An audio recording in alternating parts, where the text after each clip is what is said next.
Attorney Ricky Tumutorgo, nagtataguyod ng katotohanan, nakikipaglaban para sa bayan.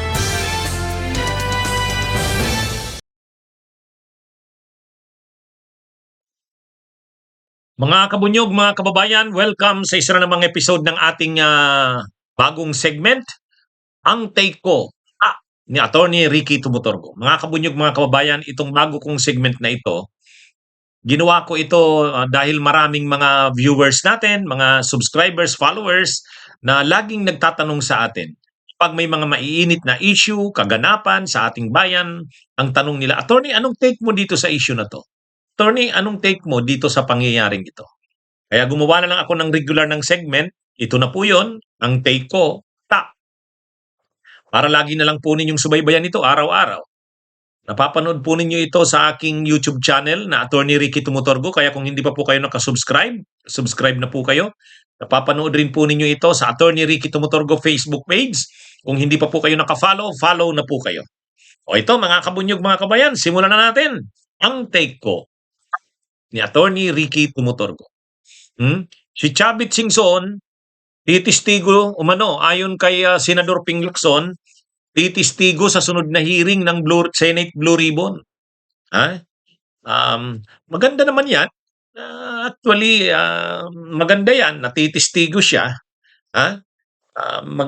Maganda yan kasi itong si Chavit Singson, alam naman natin, laging kinukomentaryo nito, na marami daw mga maanumalyang flood control project sa Ilocos, lalo na daw sa Ilocos Norte, na lugar ng Pangulo. Laging sinasabi yan ni Chavit Singson. Sa Ilocos daw, may mga doon, mga ghost projects. Ngayon, sumulat siya sa Senado kay Senate President Soto at kay Senador Ping Lacson. Gusto niya raw na imbitahan siya ng Blue Ribbon para maglabas siya, mailahad niya ang mga alam niya tungkol sa mga anomalya sa flood control projects, lalo na sa Ilocos. Ngayon mga kabunyog, maganda yan para talagang talagang malaman ng taong bayan ang mga maanumalyang proyekto, kasi ang naimbestigahan na ng Blue Ribbon at ng Kamara pati ng ICI yung mga maanumalyang project sa Bulacan, sa Negros ay sa Mindoro Oriental, yung sa Davao Occidental.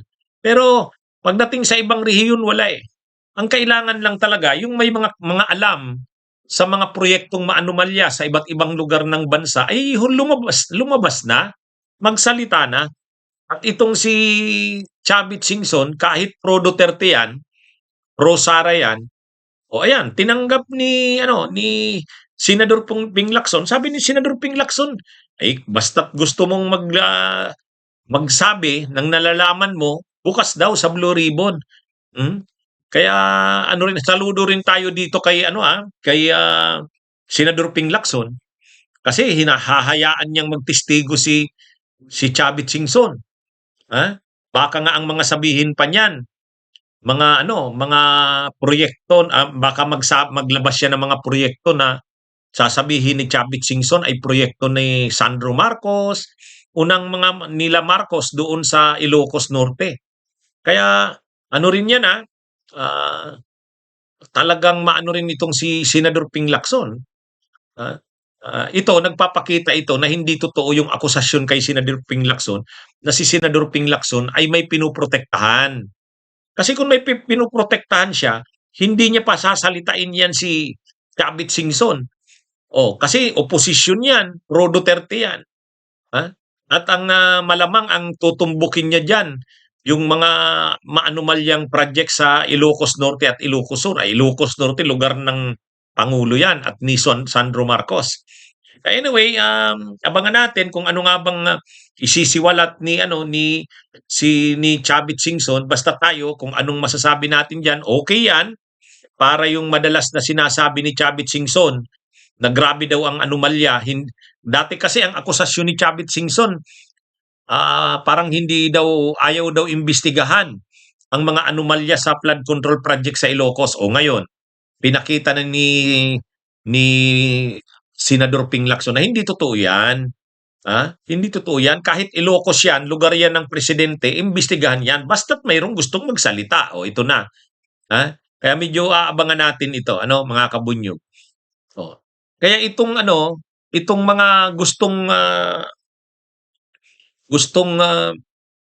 magsalita na mga basta ang hinihingi lang naman ni Senador Ping Lacson, ayusin lang yung nila, mga sasabihin. Ah, yung talaga nila, yung alam nila. Um, yan, ano na rin siguro ito, maging leksyon na rin ito dun sa grupo nila Defensor at Maligod. Sinasabi kasi ni Senador Ping Lacson, ayusin nyo naman ang inyong mga sasabihin.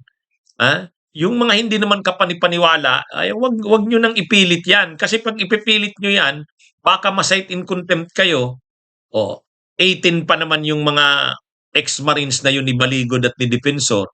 Pero kung maayos naman ang sasabihin nyo, yung pawang katotohanan lang, ay bukas kayong magsalita sa Senate Blue Ribbon. Tulad nga nito ni Chavit.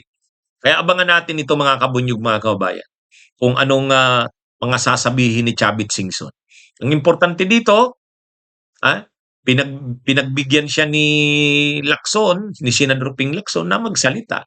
Kahit alam na kalaban siya ng Pangulo. O di, anong pinapakita niyan? Ibig sabihin, talagang si Senador Ping Lacson walang pinoprotektahan. Kasi kung may pinoprotektahan si Ping Lacson, hindi niya yung pagsasalitain doon sa Blue Ribbon si Chavit Singson. Pero si Chavit Singson naman, dapat dahil pinagbigyan siyang magsalita, sabihin niya lang yung totoo, yung nalalaman niya talaga, hindi yung ang purpose niya para mag-imbento ng mga kasinungalingan. Sana yung mga totoo lang para talagang mapanagot yung mga dapat managot. Anyway, abangan natin yan, mga kabunyog. Sa sunod na daw yan na Blue Ribbon Committee hearing Sa sunod na. Itong si Tubi Chanko. Sabi ni Tubi Chanko, hindi raw siya DDS, hindi daw siya pro Duterte, hindi siya Duterte diehard supporter. Bakit kasi natanong sa kanya kung DDS siya? Ito kasing mga huling araw, ang mga sinasabi ni Tubi Chanko, pro Sara siya. Imaginein mo sabihin niya, 1 million ba yon? 1 million% daw. Si Sara Duterte, pag naging presidente, hindi yan papayag na maariglo siya. Kung mga korap talaga, ipapakulong daw yan ni Sara. Panagutin niya ni Sara. Hindi daw yan paaariglo. 1 million% siya sigurado dyan. Hindi paaariglo si Sara. Kaya takot daw itong mga kongresista na manalo si Sarang presidente kasi sigurado daw papanagutin sila ni Sara. Papakulong sila ni Sara, kakasuhan sila ni Sara. Dahil si Sara, hindi yan pwedeng arigluhin. Kung tiwali ka, hindi ka pwedeng palusutin ni Sara. Kaya ayaw daw ng mga kongresista na manalo si Sara. Ano ba tong, saang planeta kaya itong si Tubi Chanko? Si Sara, hindi pa aariglo. Sangkot nga sa mga anomalya, sa mga korupsyon si Sara. Tapos sasabihin niya, hindi pa aariglo sa mga korap. Kaya, ngayon, nai-issuehan ngayon itong si Tubi Chanko na parang naghubad na ng kanyang mukha ng totoong kulay niya. Kaya lang ang masama dyan, nung panahon ng eleksyon ng May 2025, ang administrasyon, yung kandidato ng administrasyon sa Senado, yung Alyansa para sa Bagong Pilipinas, may 12 kandidato ang administrasyon. Ang campaign manager nila, itong si Tubi Chanko. Si Tubi Chanko ang campaign manager. Tapos marami doon sa kandidato ng administrasyon natalo. Natalo. Tapos ngayon, ang mga ginagawa ni Tubi Chanko at mga pinagsasabi, pabor kay Sara Duterte, pabor sa Duterte. Pero ayaw niyang tawaging DDS siya, hindi daw siya DDS. Alam niyo, marami itong mga ito. Kahit alam ng DDS sila, ayaw pa rin sabihing DDS sila. Halimbawa niyan, si Guanzon. Ganun din si Guanzon. Hindi daw siya DDS. Sino pa ba yung ano? Sino pa ba yung alam natin na alam naman nating DDS pero pag tinatanong kung DDS siya, hindi daw. Hindi, ang naalala ko lang talaga si Guanzon. O plus ito na, si Tubi Chanco. Nagsasalita na, hindi daw siya DDS. Pero, ang kanyang mga sinasabi ay pro Duterte. O, tapos hindi siya DDS niya na, hindi siya Duterte diehard supporter niya. Ha? Ang masaklap diyan, hindi kaya trinaydor ni Tubi Chanco yung line up o Senate line yung slate ng administrasyon kasi natalo lahat. Hindi natalo karamihan. Ilan lang ba ang nanalo sa kandidato ng administrasyon? Karamihan talo. Oh, ah parang parang hindi naman totoong sa administrasyon si Tubi Chanco. Parang Duterte. Oh, at ngayon nga lumalabas na 'yan. Ang mga lumalabas sa bibig niya pro Sara. Pero nang sinisita siya kung siya ba'y DDS na, ang sagot niya hindi daw siya pro Duterte. Ay, ewan ko dito kay kay Tubi Chanco na ito. Hmm? Itong Tubi Chanco. Nung una, ang kinakalaban niya si Romualdez. Sabi niya si Romualdez lang ang ano ko. Pagdating daw sa administrasyon, suportado niya pa rin daw ang administrasyong Marcos. Kaya lang yung mga ginagawa niya ngayon, hindi naman pagsuporta na yan sa administrasyong Marcos. Ang pinapalabas niya pa, itong mga kongresista ay bayad para isulong ang impeachment ni Sara. Imagine niyo yan. Akusasyon niya, ano niya yan ha? Sabi niya, bayad daw yung mga kongresista na yan. Kaya nga sinasabihan siya ni Congresswoman Beatrix Listro, ilabas mo ang ebidensya mo at testigo kung mayroon. Hindi yung basta-basta ka lang magsasabi na nabayaran ang mga kongresista kaya sumusuporta sa impeachment ni Sara. Anong preba mo? O ilabas mo.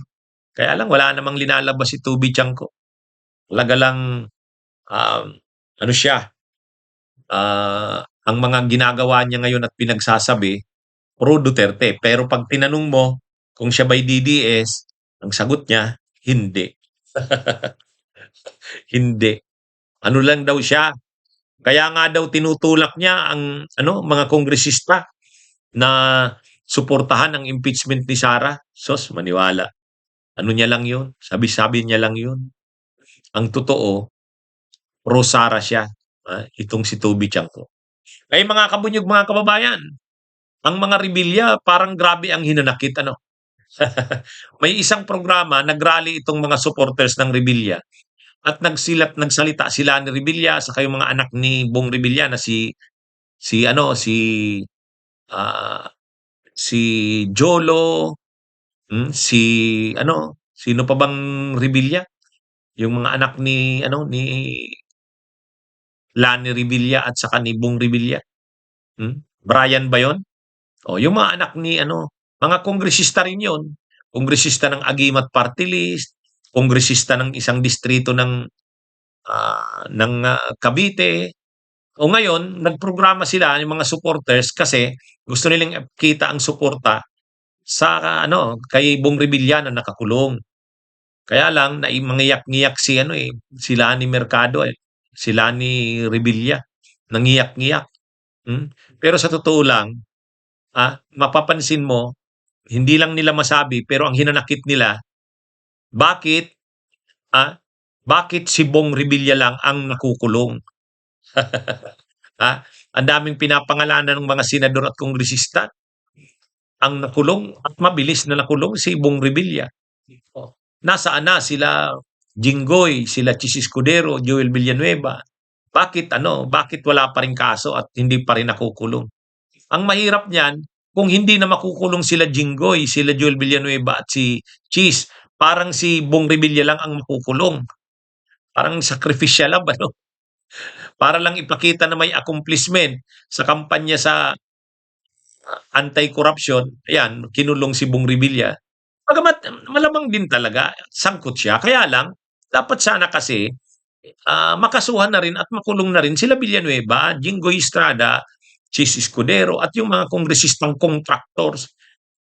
Kasi siyempre masama ang loob nila Lani Revilla kasi bakit si Bong Revilla lang? Bakit yung asawa niya lang ang nakulong? Kaya dapat sa parte ng administrasyon talagang kasuhan na si Joel Villanueva, si Jinggoy para makulong na ang mga yan. Kung hindi, iisipin na talagang si Bong Revilla lang ang sinakripisyo. Kaya masama ang loob ni Lani Revilla eh. Parang sinakripisyo ang kanyang asawa. Para mayroong masabing may big fish na nakakulong. Kaya parang ganun ang lumalabas, ano? Parang, lahat naman tayo kurap. Sino bang hindi kurap? O bakit ang asawa ko lang ang nakulong? Parang ganun, ano? Kung magsasalita si Lani Revilla, siguro ganun yung naiisip niya. Korupsyon? Ay lahat namang kurap ng politiko eh. Maliban sa iilan. O bakit yung asawa niya lang ang nakulong? Lahat naman mga kurap ang mga... Kaya medyo ano... Tsaka, nakulong na si Bong Revilla, hindi pa pinagbigyan na wag naman siyang isama doon sa kulungan ng mga ordinaryong PDLs. Yan yung pinapakiusap niya. Pinapakiusap niya sana kay Junbic. Doon sana siya sa PNP, custodial center. Kaya lang hindi pinagbigyan ni Junbic eh. Kahit kababayan niyang kabitin niyo. Sabi ni Junbic, wala na kasi daw doon. Yung PNP custodial center, wala na yon. Kaya nakulong ngayon si Bong Revilla kasama ng mga ordinary press. Pero may mga lumalabas na balitang hindi, naka-aircon daw. Anyway, hindi natin alam anong totoo. Kaya lang, ang sinasabi lang natin, parang masakama ang loob ng mga Revilla na si Bong Revilla lang nakakulong. Ang daming napapangalanan pero si Bong Revilla lang. Kaya dapat talaga ipakita na ng gobyerno na hindi lang yan, hindi naman si Bong Revilla. Siya lang yung nauna. Pero kaya nga dapat makasuhan na at ma-issuehan na ng arrest warrant para ma-aresto na itong sila Jinggoy at saka si Joel Villanueva at Chis Escudero para maipakita ng gobyerno na hindi totoo yung iniisip nila Revilla na sinakripisyo si Bong Revilla. Okay, mga kabunyog, mga kabayan, magandang araw sa inyong lahat.